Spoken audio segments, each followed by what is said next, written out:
varied upon who you're talking to. And I got started because I was very ill growing up. Starting at age 6, I had a lot of chronic issues from severe insomnia, really bad, embarrassing gut problems, anxiety, depression, chronic pain, and was dealing with food addictions and screen addictions. And it was from just a lot of stress at home with a, a highly stressful family life and a violent school life.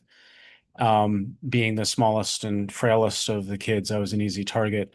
So I realized in high school that I need to take charge of my own health because my parents, being of the 80s, their parental style consisted mostly of SSRIs, TV, and emotional neglect.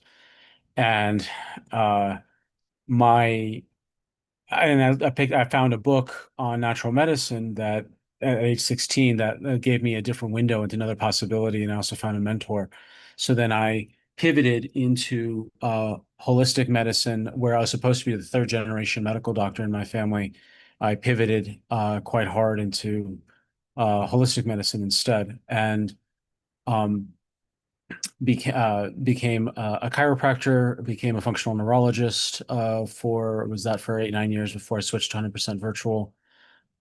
Then also an acupuncturist and studied mind body medicine for over 20 years. And then for the past 10 years, then worked, then went into the Institute for Functional Medicine, and then the Kalish Institute for Functional Medicine. In the last 10 years, I've been focused on genetics and with Fit Genes. And Fit Genes is the original company was out of Australia, and they were the ones that were the first genetics company I ever found that actually prioritized the genes and were able to simplify to know which genes were the ones to focus on for optimal health, as opposed to just hundreds and hundreds of genes that seem to be overwhelming. You get 300 genes with attending 300 health tips. It's too many things to do, and people become confused and paralyzed and scared. Whereas if you've got, about 140, but they're not all of equal priority because a lot of genes above control the genes below, and you just focus on the most important recommendations that meaningfully affect the most number of the highest priority genes, then suddenly you've got a winnable template and a winnable personal blueprint for optimizing your diet, your exercise, your recovery, your lifestyle, and your nutrients. And then along with that company, I became their kind of lead clinician, and then was giving feedback on reports and testing out different genes in the practice. I became the international educator, and now the founder of Fit Genes USA. And so I'm the international educator and also the trainer for health coaches and practitioners um, in the Western Hemisphere. And my dream is to be able to get these tests into the hands of families. Because if I had known at age 6 what my ideal diet, exercise, recovery, nutrients, and lifestyle would be based on my genetic blueprint, my entire life, health, well-being, my height, my emotional disposition, everything else would have been completely and utterly different as if I got it at age 6 as opposed to 36, which is when I got all my results. And just as a couple examples, genetically, like for diet, from genetics, you can know if you're genetically suited for, if you're ideally better suited for a keto style, a paleo style, a Mediterranean style, or a higher carb style diet. You can actually have that genetics test now. So you can stop bickering over, major themes across diets. Additionally, you can genetically test for trigger foods, including things like, are you a risk for celiac if you consume gluten? Do you have lactose intolerance? Here's a big one. Are you genetically vulnerable to caffeine-induced anxiety and depression? Now, I was drinking coffee starting at age 6 to cope with the crippling fatigue. I was having coffee in kindergarten to stay awake. And I mean, that's true. Like I cannot tell you how crippling the insomnia was with all the stress at home and at school. And I was literally on coffee that young. And I was also had a lot of anxiety and depression, and I didn't know until I was 36 that caffeine also contributed in my genetic case to anxiety and depression. That would have changed a lot about my quality of life in growing up if I'd known that. Other things you can determine genetically are you histamine sensitive? So people who are sensitive to histamine, they can eat certain foods and get bloating, get headaches, get water weight, hives, itchy skin, watery eyes, brain fog, or some combination. And if you don't know you're sensitive to those types of foods, because also a lot of quote health foods are high in histamine, like avocados, for example. Um, then you can also check not just food triggers, but eating behavior. So some people are genetically vulnerable to overeating and over craving sugars and over consuming sugars and avoiding bitter foods. And if that's the case, it's not like these genes don't say, "Oh, you overeat, therefore give up and just overeat." What actually means is that when you are when you have genes that influence your behavior, the best thing to do is to control your environment, not your willpower. So if you know genetically that you're vulnerable to overeating, like I am, and over consuming sugar and over craving sugar, like I am genetically, then I know I'm not stronger than those foods, but I'm smarter. So for example, I know because I'm genetically vulnerable to those things, I don't buy bread because half of it won't make it from the store to the car, the other half will make it from the car to the fridge. And I just know I set up my life so it's I can't fail. I don't rely on willpower. I rely on controlling my environment. Um, so the other things that uh, I learned was that my uh, for my I was a hyperinflamer. So I was in chronic pain and chronically ill. So there's 16 major genes. There's hundreds of genes that control inflammation, but there's really 16 of them are the most important. And of those 16, I had 14 or have 14 out of those 16 genes as the bad versions that make me extra hyper inflammatory. So it explained why I was so chronically unwell. And it also explained why, when I was 36, I had crippling joint pain in all across all my fingers, like an 80-year-old man. And then I learned the things that I can do uniquely from my genetic, uh, from the genetics-based recommendations. Within a couple of months, all the joint pain's gone, and it's still gone. It's been 10 years. And I have been doing other functional testing. I've been doing other lifestyle stuff, but there's a certain window that genetics gives you that is not available through other things. Um, when I was did going back to the carb tolerance thing, I was eating a perfect Mediterranean diet. Like it was an all, local organic farmers market Mediterranean diet. I knew the names of my farmers and their chickens. It was straight out of Portlandia. And I was still having these rapid fluctuations through the day in my digestion, my mood, and my energy. And then when I did my genetics test, I was nowhere close to a Mediterranean style diet. I was actually a very low carb paleo, borderline keto based on my genetics. And within 1 week of changing my diet to within my carb tolerance, the digestion, energy, and mood fluctuations leveled out.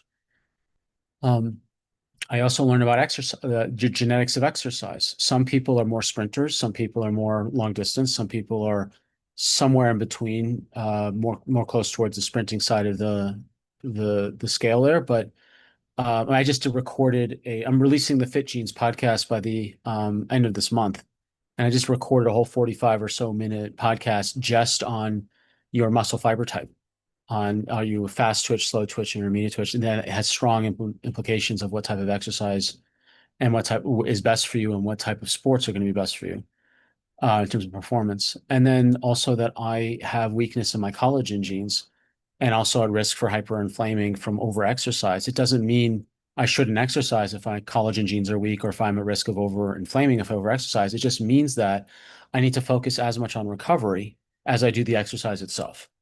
And without my genes staring me in the face saying, you need to pay attention to your recovery and your nutrition. Really, really, really, really, really, really, really important. You can't just go and exercise a whole bunch and join some CrossFit gym and exercise an hour a day really hard. I mean, because I get injured if I overexercise. My numbers go down if I exercise every day. I make a distinction between exercise and movement. I move every day. I walk a lot. I walk my adorable Frenchie every day, but I don't do high intensity interval training every day. And I also put in recovery strategies as well because I'm at risk of uniquely overinflaming. And it paradoxically, fewer times I exercise a week, but still exercising is better than exercising every day. So it's movement every day, exercising 2 or 3 times a week for my unique genetics. So the bottom line is that for anyone who is interested in optimizing their health, their well-being, their longevity, their performance, their recovery, one of the most important things you can do and the highest value thing you can do is get a genetics test. And it's the highest value because you just run the test once and the data is good for life. Unlike a thyroid test, which you got to retest every 3, 6, 9, 12 months, whatever. Nothing against those tests. I run those tests all the time, but it's a different. We're talking about value over time. Genetics is the single most valuable test you could ever get, and there's not even a close second. Not a single one. Other tests that's out there, and I teach on other tests. It's the genetics testing is also something that can be done at any age. As long as you've got a cheek, you can do a cheek swab. So like I mentioned before, I would have done anything to have had my genes tested at age 6 as opposed to 36. And for people that are curious about running their own genetics, they can go to fitgenesusa.com. And yes, we do service Europe and Canada. There's a couple countries in Europe that don't allow cheek swabs to get in. I think it's like France and Spain. They've got their own weird rules or whatever. But most places and Western countries are fine to be able to do it. And if you're a health certified health coach or a licensed practitioner, you can become a FitGenes practitioner where I train you on how to run these genetic tests inside your own practice. And my goal is to scale this out because again, I would if I couldn't have gotten my genetics tested at age 6, I would like to help as many people as possible get this genetics test and their kids as early as possible because it would have absolutely changed everything for me. What you shared is something that maybe I wish I knew earlier on because I went from a meat diet to a vegan in my late teens. And then when I went from a vegan, I tried to have meat again. My body wouldn't have it. And to this day, I only have seafood, pescatarian. Hmm. And that seems to be going well for me. But to your point, if I knew earlier on, I could have said, okay, based on my genetics, this is what's optimal for me from a diet and lifestyle perspective. I guess then, Sam, my first question for you is, you mentioned from 6 to 36, there Can I pause you was, there real quick? yeah, of course, So, go ahead. so Go ahead. there's and I'm not saying this because I have an agenda to get you to eat red meat. I'm not saying this at all. I'm just saying that it's a clinical phenomenon that I have observed, which is worth considering because it was a situation with my own one of my family members where she stopped eating red meat and then she tried to go back because she was anemic and she couldn't do it. But in her case, what it was is that she just simply didn't have enough stomach acid. And when she started taking betaine HCl capsules, she was able to digest meat, and then her anemia went away. I know because I'll spare the personal story, but like I was the one who caught it and also identified the issue with the meat, and then now she's no longer anemic. And despite taking iron pills and all the rest of it, it was actually she just didn't have strong enough stomach acid over years of not having her stomach just basically falling out of training, for lack of a better word. So it's again, I'm not attached to whether or not you keep eating seafood or not. I'm just saying it might be that you actually are genetically better suited to eat meat. I don't know, but it may be a stomach acid issue, perhaps. Yeah, So yeah, and that's where I was going, right? Like mm, maybe if I did like a what you shared earlier, I could have identified which diet, which lifestyle, yeah. and went from there. But when you mentioned some of the struggles that you had and some of the struggles that maybe some other people have, I guess my first question is for those who their life isn't that good, but it also is not that bad. They're right in the middle. What do you think are some of the obstacles that may be preventing them from doing such testing to identify a more beneficial type of diet and lifestyle for them? Can you elaborate on not that good and also not that bad? Are you talking about physical health? You're talking about social life? You're talking about family life? You're talking about all different aspects of life? Or are you talking I'm just talking about about let's say health and let's say social. Like the ones that maybe they didn't have the struggle that you did growing up. Like to them things are yeah, I hope okay not. because yeah, things are okay because they're not really struggling or at least they haven't identified any struggles there. But they may be curious and we want to get them the resources out there. What obstacles do you think they face? Sure. So the obstacles that I've heard is number one, well, it must be expensive. The answer is compared to what? Like not knowing your optimal diet, not knowing how to properly exercise, not knowing if you're genetically a risk to caffeine. Like how much, you know, how much money people would save if they got off Starbucks for even 3 months. And like the amount of cost, quite literal, it would be to eating the wrong food, not just wasting money on that food, but also the health consequences, mood consequences, and potential, sunk cost consequences of eating the wrong diet and potentially injuring yourself because you were exercising in the wrong way or not recovering enough and didn't take it seriously. Is also genes in there in your relationship to alcohol. Like now, I wish I was about to say it was true for every case, and unfortunately, it's not. But I've had 6 people quit alcohol on the spot when they saw their genetics of alcohol that they don't metabolize it well genetically. And then I wish it was 100%. That would be amazing. It's not true.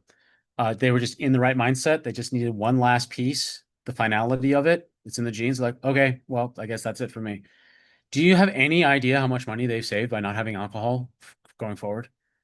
Just, just thousands upon thousands upon thousands upon thousands. And it's like in genetics testing isn't that expensive. And also when you when you amortize it over the course of decades, again, you do this test once, and then if you plan on living another, I don't know, 50 years, what are you spending? What, $10 a year, to account for that one test you did? So it's think of it, I think the mistake people think is that, oh, it's an expense. It's actually an investment. And it's all an investment with actual dividends that you will save multiples more money in terms of health and food and all the rest of it. Not to mention your decisions around your business or your work will be improved because you're going to have better blood sugar control and less inflammation and all these other things that's going to affect your decision process. The other thing that comes up is like, oh, I don't want to know my genes because I don't want to know if I have this disease or not. So that's actually a different type of testing. Fit genes does not test for disease genes. So there's actually 4 types of genetics tests. Number one is what percentage Irish are you? That's genealogy. The other one is who's your daddy? That's paternity. The third type of test is, do you have this hardwired medical pathology based genes? So this is like fetal gene testing for trisomy 21, Huntington's disease, like genuine hardwired genetic issues. That's none of those things are fit genes. What fit genes is instead is looking at the 140 or so most important genes as it relates to health, well-being, longevity, diet, nutrition, exercise, and recovery. We're not looking for the cancer gene, the heart disease gene, the stroke gene, the diabetes gene, or the dementia gene. Instead, we're looking at a whole swath of dietary genes I mentioned before, exercise and recovery genes, and then the health and well-being longevity genes. Of those, there's about 70 odd of those. 16 of those are the inflammatory genes I mentioned. We're looking at the drivers of diseases, not the diseases themselves. So what we know is that inflammation, you can draw a straight line to basically every chronic disease we know. So instead of chasing the disease gene downstream, I want to look at the inflammatory genes upstream and then know what to do in terms of lifestyle, diet, nutrition to change the expression of those genes so they're much less inflammatory. So I'm not chasing a disease gene. I'm chasing after the drivers of the diseases. So no matter what your concerns are around whatever diseases, if you know the most important genes that control your inflammation, that control your ability to quench free radicals in the mitochondria, the most important genes for liver detox, the most important genes for using vitamin D, uh, the most important genes for methylation. And by the way, there's about a half dozen, sorry, a dozen and a half, not one or two. The genes that control circulation and cardiac integrity, and the other genes that control energy metabolism. If you know those genes, and then you know which of those genes you have, quote, bad versions of, and then you know what are the fewest number of lifestyle changes that you can make to beneficially influence those most important quote unquote bad genes to now behave better. That's how you simplify your entire lifestyle, diet, nutrition plan as it relates to genetics. And you're affecting the whole swath of genes above the quote disease genes you were scared of being tested and which were not being tested for anyway in this test. So you don't have to fear like, oh no, I am doomed if I ever get a genetics test. That's not that's a different type of testing and something we don't do. The other concerns that people have are that, well, if I do my genes, that means I'm going to be stuck. It's kind of a different version. Like, oh, then I can't ever have this food ever. I might as well. I'm happy to enjoy it and just I need to just enjoy my life and not be limited by what this gene tests. And I'd say that um that's kind of feels rebellious teenagery a little bit. And just, just calling a spade a spade. So I'd say that people may not realize how much better they can feel until they actually feel better. They just may not know what it feels like. And uh, I, I'll give you a personal example. I grew up in a lot of physical spinal pain because I've been assaulted from behind many times in school. And I thought spinal pain was normal because I had it all the time. And then when I finally went to my first chiropractor and changed my diet to something that's was less inflammatory, I suddenly knew what it was like to live without pain. And I was like, wow, this is amazing.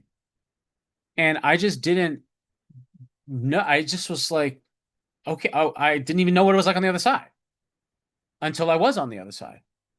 So a lot of people can live like that and not realize, like, oh, this is what it's like to not have indigestion and to actually have sustained energy through the day and to not have this reactive anxiety followed by depressive crash from having too much caffeine. I was like, oh, this is what it's like to actually have an exercise routine where I'm actually getting energy as opposed to exhausting myself. This is what it's like to not carry an extra 20 pounds of puffy water weight. It's one of the other things that's in the genetics test is that there's three categories of stubborn weight identified in the genetics testing. There's three categories. One is what inflammatory water weight. The second is toxic hormonal weight, and the third is um, fat caloric weight. Now, most people think the most common cause of stubborn weight is fat caloric weight. That's actually the least common. The most common is inflammatory water weight or puffy weight.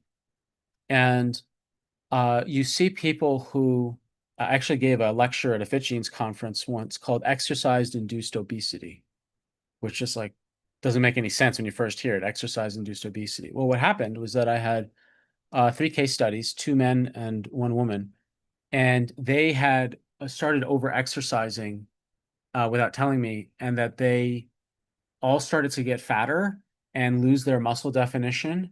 And in the woman's case, her cycles went sideways, and in both men's cases, started developing man boobs. And then when I assessed their lifestyle, I realized that they were overinflamed, and I assessed their genetics. One, they all have these common traits in common. They were massively hyper-inflammatory. They had specific inflammatory gene clusters that made them very pro-inflammatory, particularly around the liver. They had a lot of problems absorbing vitamin D, which is a real problem in controlling inflammation. They also had problems with estrogen detox, particularly GSTP1, which is the rate limiting step to make glutathione. Um, and they had a couple other commonalities. And then they also had in their lifestyle, they had exogenous sources of estrogen, meaning they were introducing estrogen from the outside on top of over exercising and creating inflammation in their body. So things like heated plastics, inorganic vegetables with estrogen mimicking pesticides and insecticides on it. They didn't have water filters, so the birth control residues in the city water were being recycled back in. Um, there's about 8 to 12 different.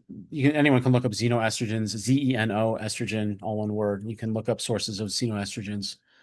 So What I did was I put them on an anti-inflammatory, liver cleansing diet, nutrient lifestyle, had them pull back on their exercise to two, at most three times a week with at least 2 days of break in between, or a day or day, ideally two breaks, days of break in between. Had them drink more water and move every day, not exercise every day. And one guy lost over 40 pounds in 1 month. Man boobs completely went away. All the pain went away.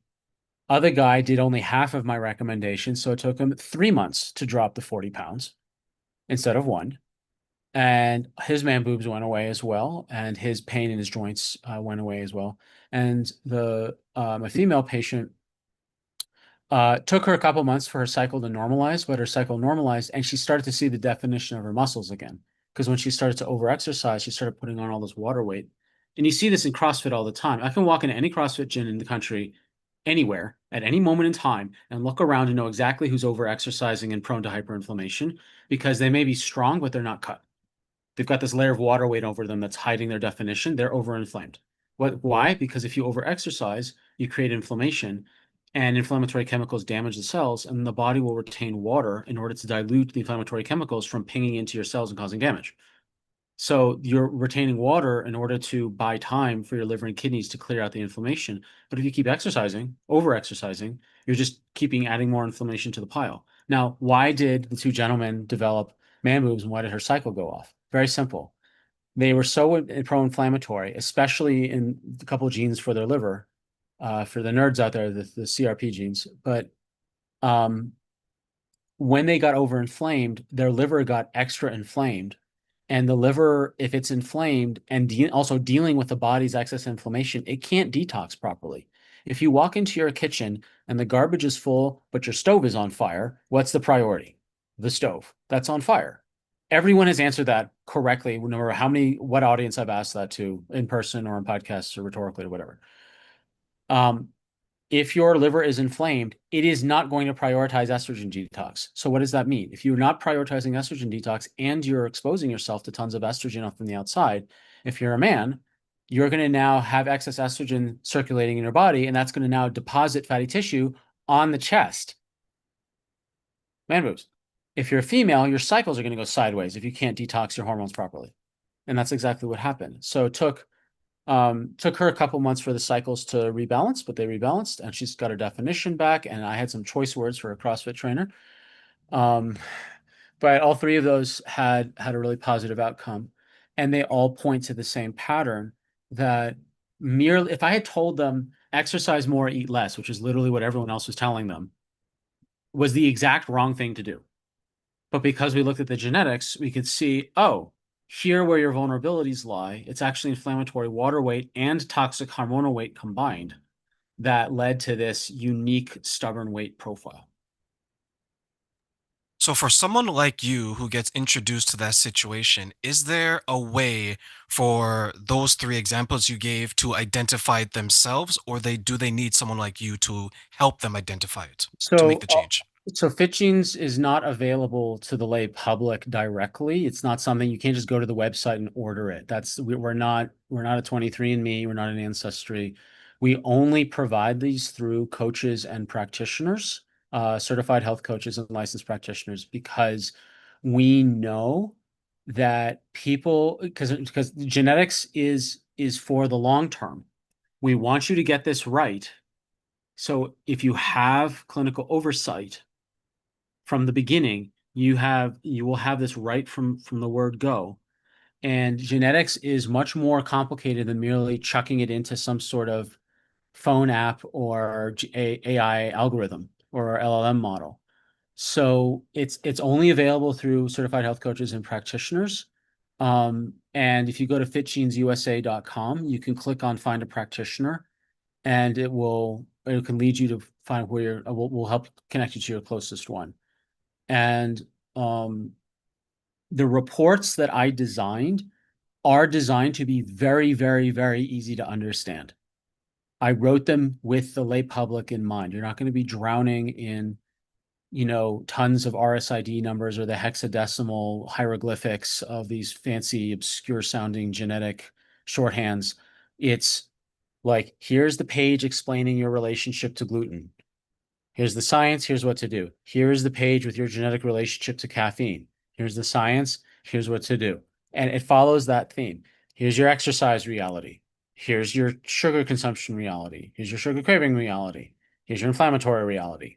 And it's a very, very clear. And there's a summary actually at the very top of the report of here are the top things to do for your diet. Here are the top things, supplements. Here's the top exercise. And by the way, I don't sell supplements through Fit Genes. I don't name a brand or a product. I name the ingredients that the science shows.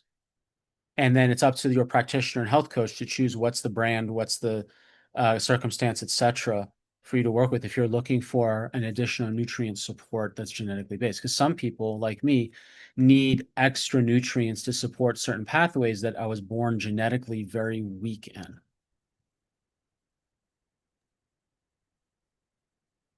I'm guessing then you want to help people as early as possible. You don't want to wait until they're our age, 30 and older. So what would be the ideal age from your perspective?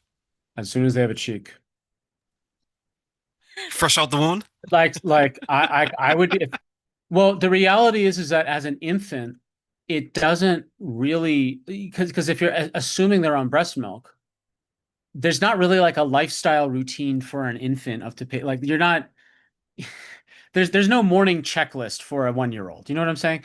Like I'd say it's more important for like the siblings and the parents to get their genetics at that point. I'd say like as soon as the kid is eating their own food and is asserting their independence, much to the joy or chagrin of the parents, that's when I would get the cheek swap done. So now you can know when the child begins to have some personal agency that you can guide them to match their genetic blueprint.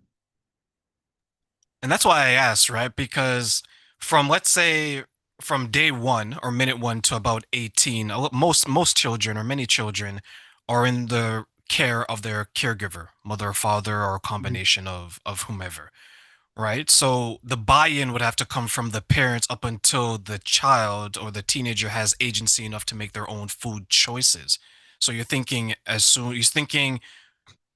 in that case, when it comes to the families, you want to maybe target the parents, but in general, as early as possible, but once they're on their own food. So I think that it kind of depends on the generation of the kid. You know, some kids today, some it depends on the generation of just like how much personal agency and interest they have in themselves. Like I'm a Gen Xer or what it's called a Zennial. Like my generation is like we are so hyper independent. I want as much information about what is my reality as possible. So for people in my generation, we're like, I wanted this genetics test literally when I could speak and read and understand my world around me. Like that is 100% my orientation. Um, Other children, whether it's generational thing or it's just by the home environment that they're in, may put less of a priority on that. But I think it's just a responsibility for any parent to set their children up for success as much as possible. And I cannot think of a better, more cost-effective investment in your child's entire future, quite literally, than at least getting them their genetics tests so they at least have the option to know what their foundational individual blueprints are for diet, exercise, recovery, and nutrients. I like a birthday, a graduation gift, uh, whatever. Just it should be like your children should have the option to know what their genes are as it relates to their health and well-being, and then as part of their maturation into an adult as opposed, I mean, what else would you want them to do? To go off to college or wherever and like careen about in the lost recesses of just some random TikTok advice video? I mean, not that there's not good health advice videos out there, but you're fighting against an algorithm that's, a billion videos deep. Why not give them the why not give them, for the cost of however many textbooks for one semester of college, you give them their actual personal blueprint. And then they will then it's also kind of, like, okay, you're an adult now. Like, and if you want it, because this is going to matter to you no matter what. You can't actually ignore your genetics because you're going to find out where your weaknesses are genetically, whether you like it or not. So, so this is where a phrase I like is I'm a fan of reality. And again, I'm just showing my Xennial dispensations here. Like I'm a fan of reality. I want the information, and I feel like people should have the information. And at least if they're going to do something against their genetics, they should do it with full knowledge. And I'm one for deferring to personal freedom, but not ignorance. I will agree with you. Happy birthday, Johnny. You're 16. Here's your DNA test. Yeah. Here's the results for it. Like, I think you and I are from the same generation, so maybe that's our perspective. And you raise a fantastic point with generation because let's say you're someone that, and I love you boomers, I really do. But let's say you're someone whose parents are from that generation, right? And you come up with that test, and let's say the food in the household that you're accustomed to now it has to be different because it's shown up that is not ideal for you. It could be an inconvenience to that family. Well, this is now we're recording this in 2026. This is not 2006, where now the dietary fringe has become the mainstream, or at least adjacent. And my mother, very much in the boomer mindset, uh, would woefully declare how the gluteens had landed at her dinner table, meaning the gluten intolerant. And uh, and I'll let you extrapolate other comments on my own health food from there. So, the reality is that the boomer mindset is quite literally aging out. And yes, there may be some dietary misalignments, but when you just literally go to any restaurant today, as opposed to 20 years ago, any restaurant today, if I said I needed to be something gluten-free and dairy-free 20 years ago, I got confused or irritated looks. Now they just literally point to the entire section of the menu and it says, "Oh, no problem. Like, right, it's already there, right there for you. How can we help? What can we alter for you?" Like it's gone from quiet disdain and confusion to celebration, and almost like they're excited to show off all the interesting new gluten-free things. So that generation is aging out, and also it's like, and I'm starting to sound macabre about it, but this is this is why there's different mindsets of different generations that replace the prior ones. And also um the we're kind of in an age where a lot of people are no longer willing to sacrifice their personal health for social acceptance. Like that age is gone, in my opinion. And so now the social calculus is actually inverted. And I mean this literally, where it used to be if I was hesitating around gluten-free and dairy-free foods, I was shamed at the table, and there was a collective acceptance of like I'm the weird one. But now, if I go to a table and if I'm eating dairy and gluten-free, and someone shames me, the rest of the table turns on them. Like it's completely inverted right now. So they're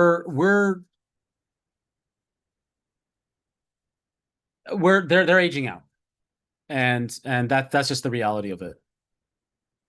So you're saying is that instead of maybe going and finding your gluten-free tribe, you're comfortable wherever you are because people are more understanding and maybe more knowledgeable of the situation. And I'm also not rude about it. I mean, I'm sounding very kind of academic and matter of fact right now, I'm actually learned to be quite diplomatic. And I'll give you an example. Like if I'm traveling and I'm visiting and I'm going to someone's house and they make this most amazing like looking lasagna. Okay, and this is what I say, genuinely. and if at first there's been a miscommunication and like for some reason they didn't get the memo that I have certain health restrictions and so on, and I don't want to make it a big deal or a big thing. I literally can't eat the thing. Here's what I say. You know what?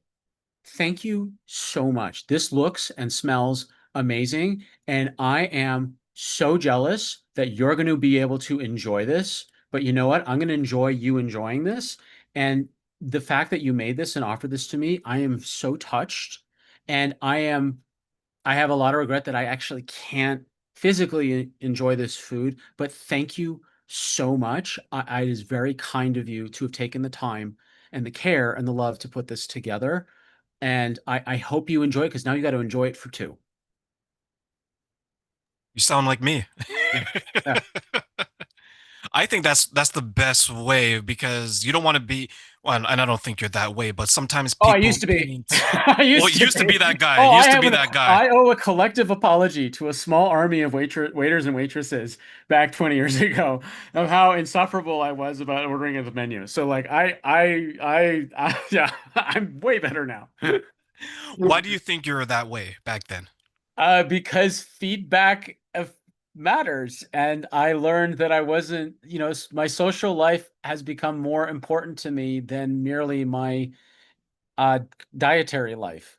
Not that I sacrifice my dietary life for my social life, but I try to be the example in the room of how to navigate different dietary needs in different social situations. And it's just I wasn't winning a lot of friends and return invitations to dinners if I was all uppity and defiant and defensive and smarmy about how much healthier my diet is. You found the balance. Yeah, I'd rather. I don't think there's a balance between being smarmy and being polite. I think it's just being polite. But yeah, Well, you you found a balance between your dietary lifestyle and your yeah. social I know. lifestyle. I'm playing with you. I just took. You set up the pins. I just threw the ball at it. That's all. Absolutely, absolutely. No, but I wonder if I was that way. Maybe you know what? Maybe that'll be my goal. Maybe I'll go back and go back to some of those restaurants. And be like, do you remember me? Was I a jerk? Was I No, you know what they're nice? gonna say? No, no one here is remember because they all left after how rude you were in the restaurant. They were I was such a monster of a man that half the staff quit, right? exactly. So let me ask you one final question before Sure. I let you go today. I want to give you three wishes for this question. In regards to Fit Jeans USA, what are three things that you want people to know about it and how it would benefit their life going forward? What are three things I would want them to know about and how it benefit their life going forward? Yeah, if you can wish for those things, what are three things you wish that they would know about the benefits and how what they want to know how it would benefit their life? Number one, it is really easy to do. It's just a simple cheek swab, like 30 seconds to a minute in one cheek and the other, then you mail it back. Number two is that you have the data for life. So it is the highest value test on the planet for the value you're going to get to understand your diet, your lifestyle, your exercise, your recovery, nutrients. Number three, the don't be afraid of valuable data, even if it's confronting. I was confronted on caffeine. I was confronted on histamines. I was confronted on my inflammatory genes. I was confronted on I think I said histamine already. I was confronted on um, dairy. I was confronted on several other things about exercise risks in terms of inflammation and collagen. It was definitely confronting, and you know what? It was also worth it because I'm a fan of reality. I am now way healthier and way better off now that I know my genetic reality, and I also understand that there is a grieving period where I gave up coffee, I miss cheese, and I'm so much better off for it. But I just understand that I'm building in a grieving period for it.